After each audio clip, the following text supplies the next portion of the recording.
Hello everyone and welcome to the Q30 Weekly Digest. I'm Sarah Faidell with your national headlines. When President Obama addressed the nation last week, his admission that the U.S. lacked a concrete strategy to deal with ISIS received criticism. Now, military officials say they are waiting for the president's approval to commence airstrikes on ISIS targets and say drones have been operating around Syria gathering surveillance. These potential airstrikes come in addition to the House approval to arm and train Syrian rebels fighting ISIS. Secretary of State John Kerry says the U.S. has enough allies that they do not need to send ground troops in to deal with ISIS. However, none of the allies have plans to send in ground troops either. And 3,000 military personnel could be sent to West Africa to deal with the Ebola outbreak. President Obama met with staff from the Centers for Disease Control and then announced the increase in U.S. military support on Tuesday. U.S. support includes assisting overwhelmed clinics, setting up additional field hospitals, and creating safe ways for supplies from other countries to reach affected areas. The virus has killed at least 2,400 people, and thousands more are infected. And is the NFL in danger of losing an estimated 45% of its fan base? Many women's rights groups are calling for a boycott of the NFL.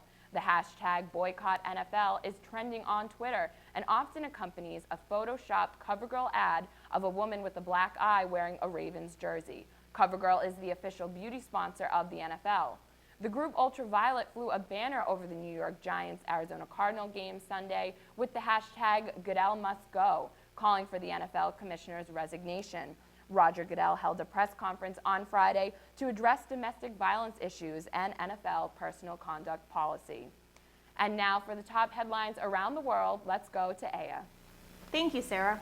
On Thursday, Scottish voters headed to the polls to cast their votes in a landmark referendum on independence from the United Kingdom. 55% of Scotland's population voted against independence from the United Kingdom. 45% voted in favor of independence. Alex Salmond announced plans to step down as Scottish First Minister after voters rejected independence. On Tuesday night, an American man was arrested after attempting to swim to North Korea. The man is described as being in his late 20s or early 30s. He was caught by South Korean Marines after they found him lying on the shore after his swim across the Han River in the Gimpo border area. During an interrogation, the man said, quote, "I was trying to go to the North Korea in order to meet with Supreme Leader Kim Jong-un," end quote. The man is still being questioned by investigators as they are trying to understand more about what his motives were. Rob Ford, the mayor of Toronto, announced that he will not be running for campaign again, following news on the status of his health.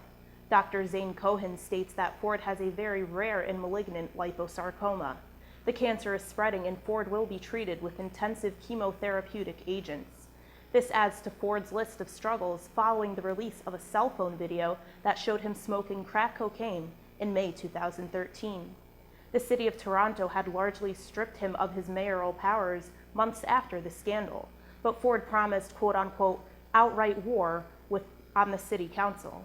I'm Ayah Galal with your World News. Back to you, Sarah. And that's the Q30 News Weekly Digest. Make sure to follow us on Twitter and Facebook at Q30 News for the latest news in and around campus. Thank you for tuning in, and we'll see you next week.